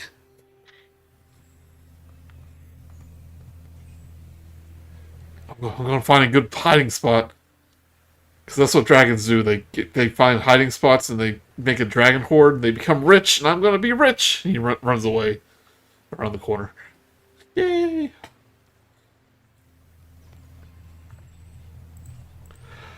Alright, we shall cut back to Arnid and Varnoth. Arnid will most likely be just studiously repairing the damage the octopus made to the boat using the mending spell. Varnoth is this looking at you, it's like, yep. Magic is useful, but I always kind of relied on my strength. Me too, but not for the little things. Saying, she looks at you saying, says, I asked this before, if you've seen battle, and you said you've more of a bodyguard defender thing. And I heard them talk about your healing, and I just have to wonder. Someone as impressive as you. It's like, why did you choose a life of healing when you could have been such a weapon?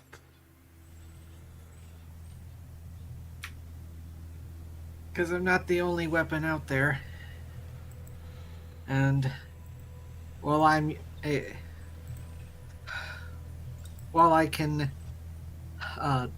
take someone down to keep them from hurting people, I can't get all of them. She goes, I was quite a weapon. People used me to strike down whoever they needed to.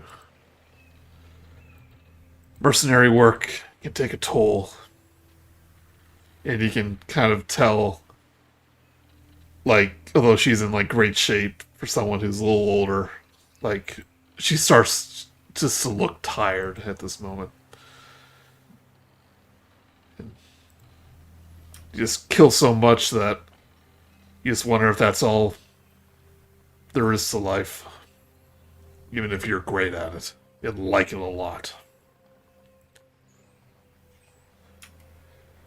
You ever hear of the Azure Wolves? History check? History check. Nope. Wow. Check really never heard of the Azure Wolves. Must not be from where I'm from. That was years ago. I was the head of a mercenary company. Called themselves the Azure Wolves. And we were unstoppable. So I guess you don't need me here. She points to the boat. Thing took a beating. You're gonna need that if we're heading out to the rocky coast. It's a good thing we patched it up. She says, I have something I think you'll enjoy. When Runara sent supplies from Neverwinter, I convinced her to get a little something special.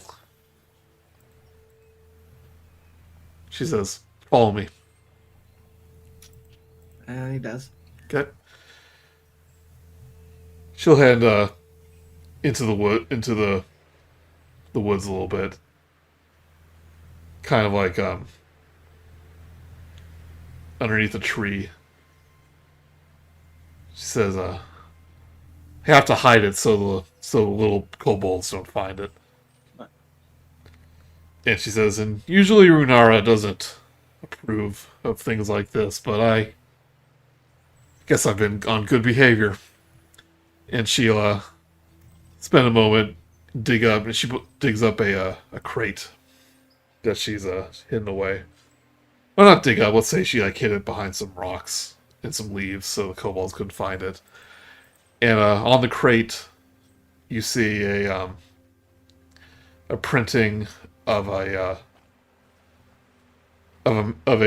human in green ink, and then next to him is a bugbear.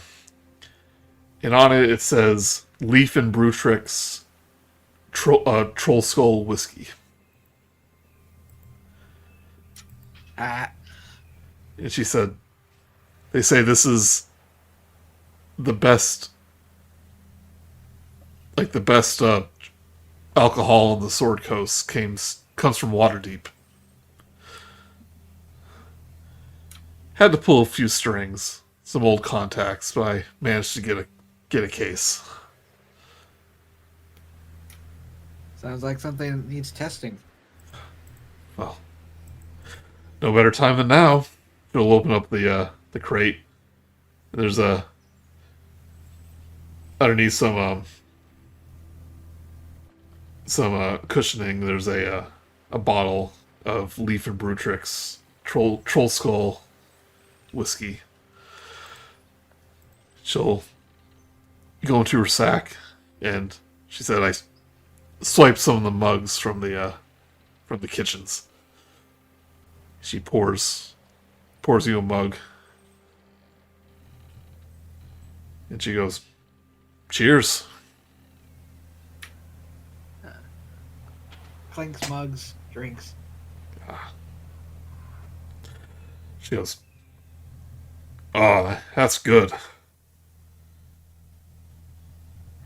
Man, imagine what it's like fresh at the tavern. If it's this good in a bottle.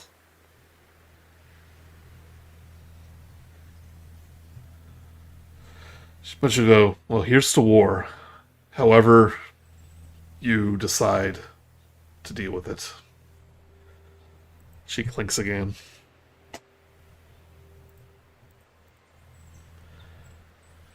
Fade back to Weylund. And for those who may not know, that was a reference to our campaign we did in Waterdeep, where the characters ran a tavern. And Bun was in that game. No. So it's a little thing for me and him. Yeah. I wasn't Not around for for you. that one. What, you didn't listen to the podcast? You know, I meant to. But I didn't. Yeah. And it only came out about 1.5 years ago. Yeah. That was the one with the mayonnaise guy, right? Yeah. That was... oh no, that was way before that. Okay. Yeah. We had a few mayonnaise experiences. It depends on which one you're talking about. That's okay. If that isn't descriptive enough to Yeah. narrow it down, that's funny. Um, And so I have questions. when we get merch, that's going to sadly be one of the first things we're going to need on a T-shirt. which mayonnaise? A decanter of endless mayonnaise. Yeah. There's an item called an alchemy jar, which basically gives you nearly unlimited like alchemy ingredients like vinegar and wine and stuff like that. And one of the ingredients is mayonnaise. So whenever someone gets like that, they just love to eat mayonnaise. Much mayonnaise as they can. Jar of infinite depression. Yeah.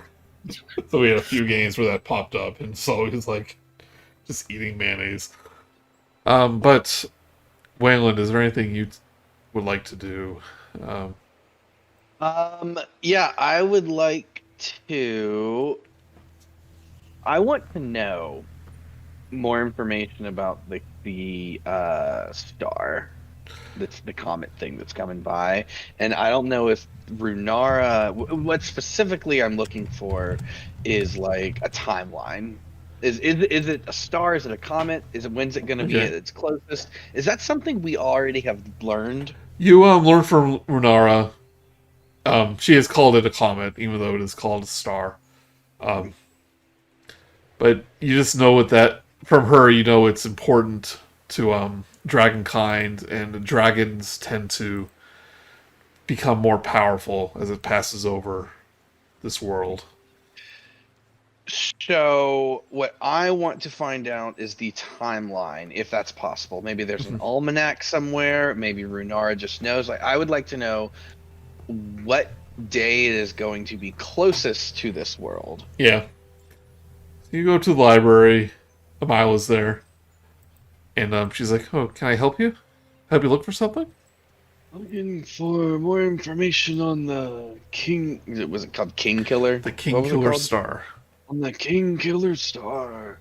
Hoping to find some more information about its location in the sky and when we can expect it to pass closest by to us. Do you have any tomes with knowledge of such as this? I should be able to find something. I've heard the Elder talk about it, how it's going to be passing by. It's going to be at the closest in a couple nights here. I'll see if we can find information. And spend the rest of the night, or spend some time like looking for information. Now you can't find anything about its positioning. Mila says, no, the observatory, they say, has a library. I bet everything has to do with the position in the sky is probably located there. They probably have charts and everything. It would make sense. Very astute. I wouldn't be surprised if, with how important this island is to dragons, that, maybe that's why it's there. Yes. Should look for more books. Eventually you do find a book about dragon lore. She's like, can I read it with you? Sure. I flopped down. She hops down the seat next to it, says, my brothers always tease me because I like books. Yes. Like, I don't know if you noticed, but most kobolds aren't very smart. And I guess I'm kind of the exception instead of the rule. Well, it's certainly nothing to be ashamed of. something that makes you unique. I don't want to say Sure. I don't want to say they're stupid. I'm just gonna say like they just don't. A lot of them just don't appreciate like magic and science like I do. You know? They have alternative priorities. Yeah. It's wonderful that you have found something that you enjoy, even if it is not in the same vein as your king. You know, Renara told me that, you know, kobolds like me tend to become the leaders of tribes because, you know, it's just one of those. Like most tribes have one that kind of rises to the top, and she kind of said I was it. I never really had much of a tribe. It was just kind of me and my brothers. Is that something that you would wish for? To be a leader? I don't think so. I think I want to make sure my brothers are okay. When we got jumped by those other kobolds near the lighthouse, you know, I was knocked out, and when I came to, my wing was torn, and I was here. I was all patched up. They say that Runara found me and brought me here. But once I'm all healed up, I'm gonna go find them. Make sure they're okay. Hopefully that can be something that me and my newfound friends can do sooner rather than later. Oh, I don't appreciate that very much, but King Killer Star, where were we? And then we looked at our book. Yep, and you'll kind of read a history about the first time it was recorded.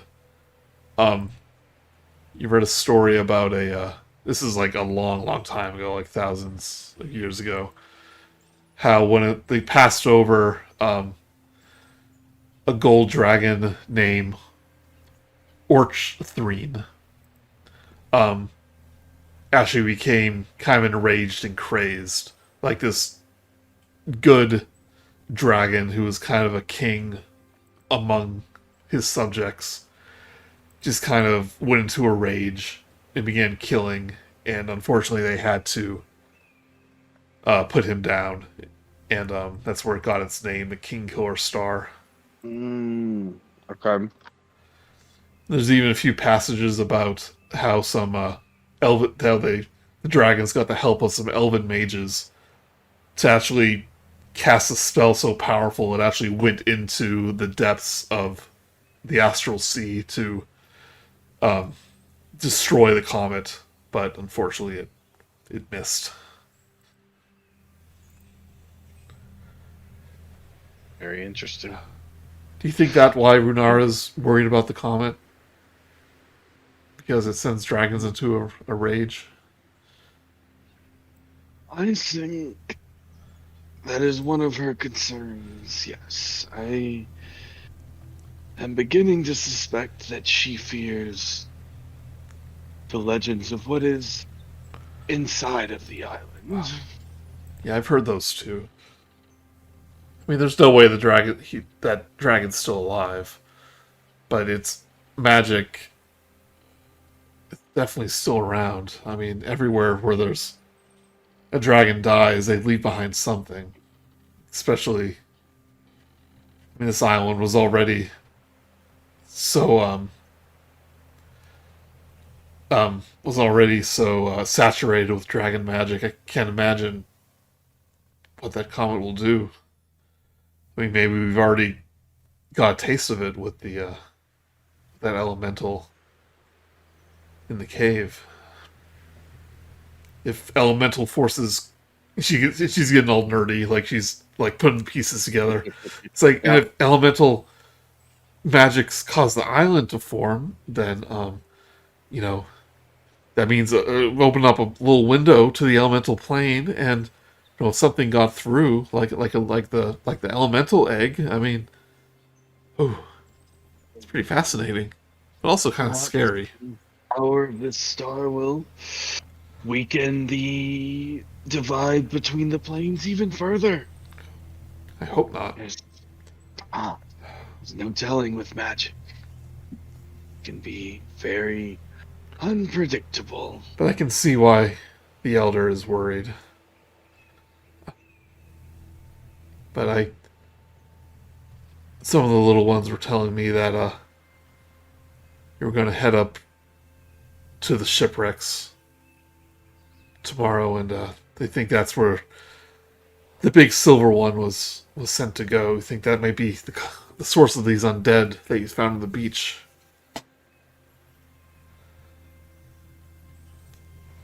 That's good to know. And around that time, you hear from next door. He's like, "All right, soup's on!" And the kobolds are already at the table. Just awaiting the soup. You plan on joining us for dinner? It's like, yeah, I'm starving. I love the mushroom soup. Yeah, it's a treat tonight. If only soon your brothers will be here to share with us. I hope so. Certain of it. Barnarth comes in, a little tipsy. She goes, "I hate mushroom soup." Well, that makes one of us. But everyone gathers for supper. First time they had the mushroom soup in a couple weeks, so they all enjoyed very much. And that is where we'll call it for tonight. And you all will gain a level. Hooray! Guys, we did it. You save the mushrooms. What a fun session. Oh, and Tarek will also make you each a healing potion with the mushroom. And we'll also, with the bigger mushroom, make you a elixir of health. Whoa. This one's a little more special. This will cure you of any disease afflicting you. It removes blinded, deafened, paralyzed, and the poison condition. Well, that's nice. Weylund, it will not cure your cataracts, your bad knees, your kidney failure, your constantly running nose, or the weird eye boogers that the eye boogers that you can't get rid of, that you just have all the time. You just stop caring. There's only so many times you can wipe them away, you know? Yeah. The weird toenail stuff that's happening. Don't want to talk about it. But yeah, you can add a elixir to health to the group inventory. And with group inventory, I just kind of let anyone use it, even if it's not on your person. Also, we don't each get one. No, just one. Oh. So I'll add it to the thing.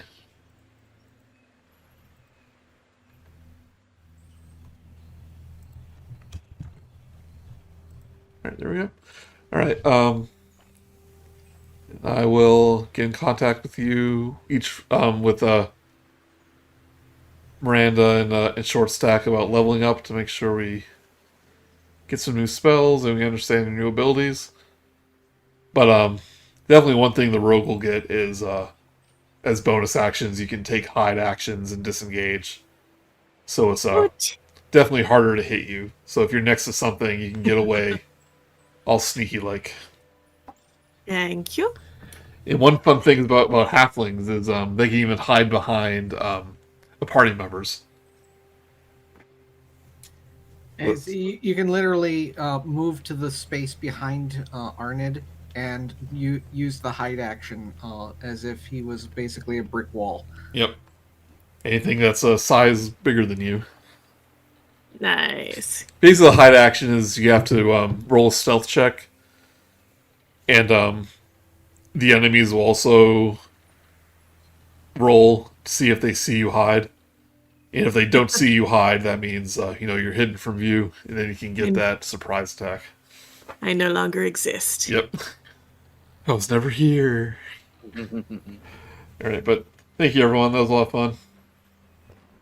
Yeah. Yeah, that was super fun. Thank you for such a good session. All right. Thank Hooray! you, Joey. Thank you. And special thanks to viewers like you. Yeah. Our last episode actually got a lot of views compared to other ones. Really? Yep. The first episodes of new campaigns usually tend to have a lot. When you say a lot, what's a lot? Like tens, dozens, hundreds? The podcasts. Well, let me just look it up real quick. Well, I will put your expectations in check. Audience isn't huge, but That's the trick. Then we have to. Every episode will be episode 1. It's just this is episode 1, part 2. yeah. So the first episode in podcast form got 21 views, Hey. and on YouTube it got about 100. Hey, Wow. Very nice. triple digits. Yep. So the Better trick than most of my videos. is, well, like I think some of ShortStack's friends retweeted it, and I think that grew the view a little bit. Yeah, So- I got some good friends. Yeah, so make sure that happens every time. Yeah, I mean, it was always a goal, like, not really a goal, it was always like, I record these for prosperity and so I can remember them and stuff. Not really so it gets an audience.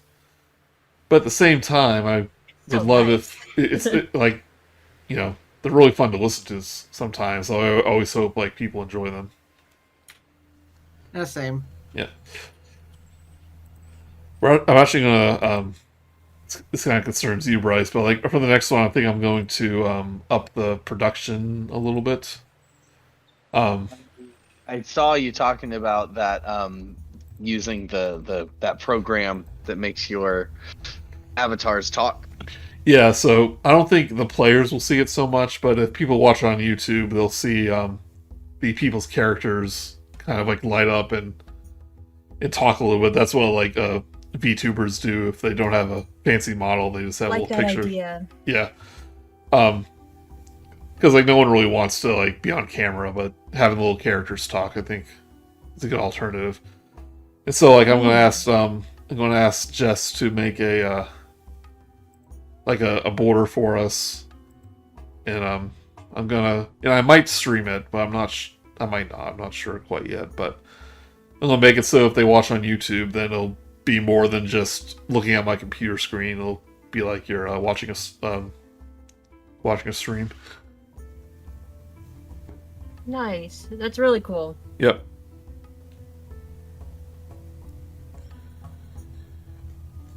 But, okay. Thank you, everyone. Yeah, thank you. Thank you. you. All you Hey, good nerds. night. I'll talk to you guys on next Monday Next Monday. Sounds good. and throughout Discord throughout the week. I'm Yeah. sure. Bye, guys. Good night. Good night. Right, bye. Have fun.